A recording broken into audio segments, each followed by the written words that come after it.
All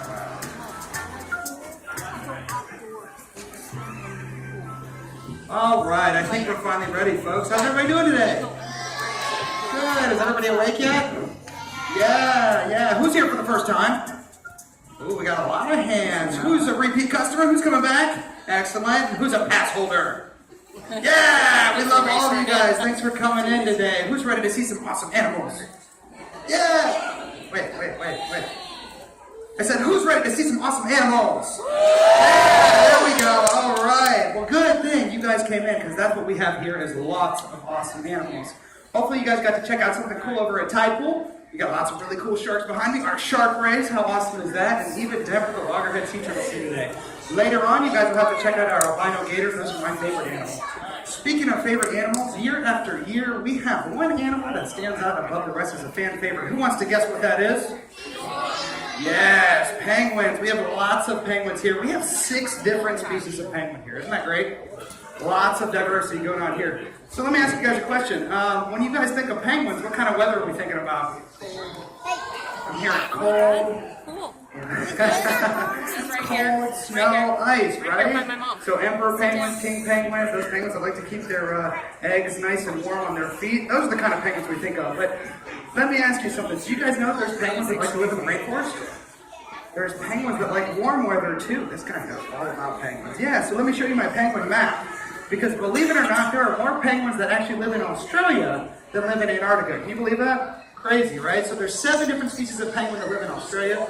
There's 6 that live in South America. There's only 4 that live in Antarctica where it's cold year-round. And there's actually 1 that lives in South Africa where it's nice and warm, where actually our little friend is going to be from today. So everybody say good morning. Everyone say good morning, Paula. Good morning, Paula. Yeah, so like John was saying, oh, fluffy shake, she's going to cool off. Paula here is an African penguin. So she is one of the only species found on the beaches of South Africa. So southern rose tip, Cape Town, South Africa, up to the beaches of Namibia.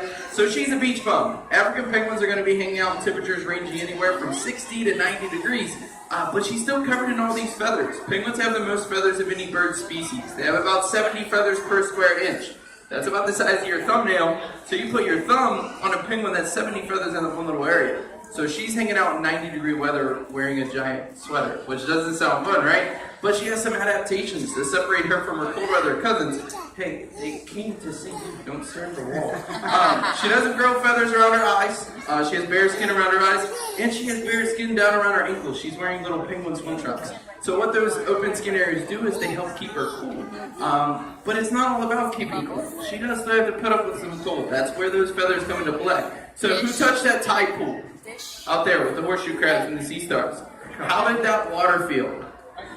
Cold. You don't want to leave your fingers in there for more than a minute, right? That water was 60 degrees. African penguins in the wild are going to be swimming in waters that are 50 degrees because they get a lot of Arctic currents coming up.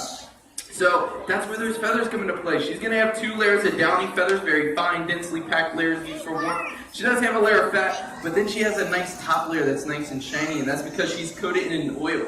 So she has an oil gland down by her tail. She'll take oil from there with her beaks, put it all over her top feathers, and it gives her like a rain jacket and forces the water away.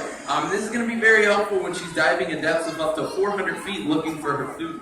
Speaking of food, we're going to go to our senior biologist, Dan Clady, and he's going to talk to you guys about this little penguins and surprisingly big appetite. Hi everybody, my name is Dan Clady. I am the senior biologist here at Newport Aquarium, and I take care of all the penguins.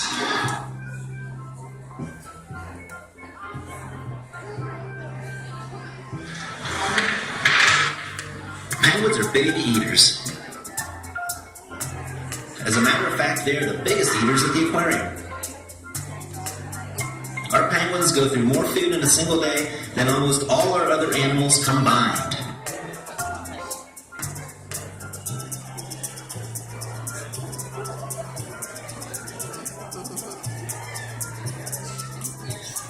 Penguins are picky eaters too.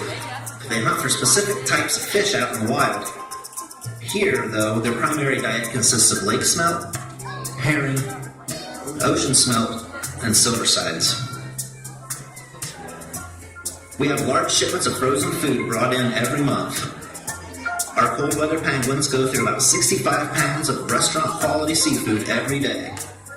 That's roughly 23,725 pounds of food per year and about 500 pounds per bird per year. A penguin in the wild can eat up to 14% of its own body weight in one day.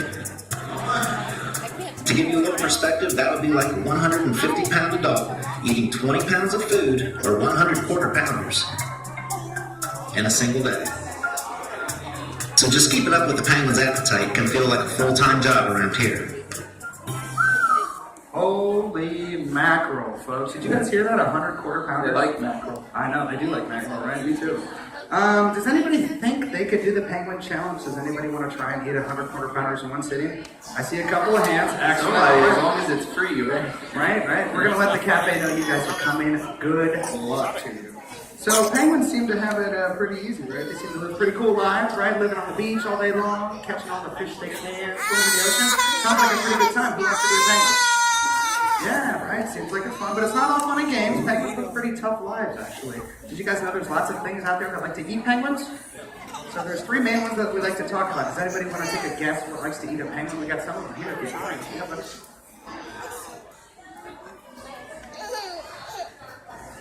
Yeah, so sharks like to eat penguins. That's a good one. Sea lions, yeah, for sure. You probably have to go to SeaWorld to see this one. Eels? Maybe eels. Killer whales. Yes, there's lots of things out there that like to eat penguins. Fortunately for penguins, especially this little penguin, believe it or not, Paula and her friends can get up to 16 miles an hour in open water. So she does a pretty good job of swimming away from those predators. Yeah, and that's 2 times as fast as the fastest human swimmer. So think Michael Phelps. But we won't tell Paula, but she's not the fastest penguin in the world. But we do have the fastest species here. You guys will actually get to see them over in our cold weather exhibit, and they're called Gentoo penguins. They're the ones that look like they wear white earmuffs, or they were in Mr. Popper's penguins, if you saw that movie. But the Gentoos have been known to reach speeds up to 25 miles an hour in the water, which is 3 times as fast as the fastest swimmer and residential area speed limits. Right? So No kidding, yeah. So penguins are pretty fast. Penguins are pretty courageous too. They're courageous little birds. So believe it or not, penguins like to live in large groups to feel safe. So they're considered colonial animals. And like I said, they will actually defend their nest sites against predators up to 3 times their size, including people that want to study them. They've been known to chase away biologists and scientists that want to study them. So they have no problem chasing away big predators too. And you might ask yourself, well, what's so scary about one little penguin? I'm sure her paw's pretty cute, but she does have that pretty sharp beak, and she puts a lot of force behind it. But it's not just Paula that you have to worry about. Maybe hundreds or even thousands of penguins charging in your direction. That can be pretty intimidating, don't you? yeah, a lot of them nipping at your ankles isn't necessarily going to tickle because that beak doesn't feel too good. But Paula and her other African penguin friends, they've all been hand races. They're about a month old. So they're used to being around people. They're used to coming downstairs, doing stuff like this, seeing you guys. They go to schools, they go to libraries, do a lot of different outreaches. Denver, go away, we're trying to do a show.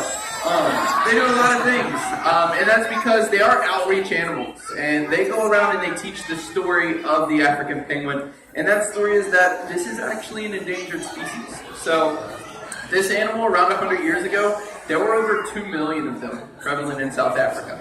Estimates today say we have around 40 to 50,000 left. That's a tremendous drop-off in just the last 100 years. And after trying to figure out what exactly is leading to this and find the causes, all those causes kind of come directly from us. It all comes back to us. So. And that's too bad, guys, because this is an awesome little animal here. It's kind of estimated that if things don't change, if we don't change our practices as human beings, this little animal could actually be extinct in as little as 10 to 15 years from now. And we all know what extinct means, right? What's extinct mean, buddy? Right, it means they're all gone, there's no more, just like the dinosaurs, and there's no coming back from extinction no matter what Jurassic Park tries to tell us. And that's unfortunate. Yes, but it's not all bad news. The great thing is there's a lot of people out there that care about African penguins, me and John, all of you guys. There's also a lot of groups that are out there trying to change this trend. One of the groups we actually partnership with, they're called Sandcop. They're based out of Cape Town, South Africa. So they're the ones with boots on the ground, but we actually have a video where they can show you guys a little bit more exactly what they're doing down there to help.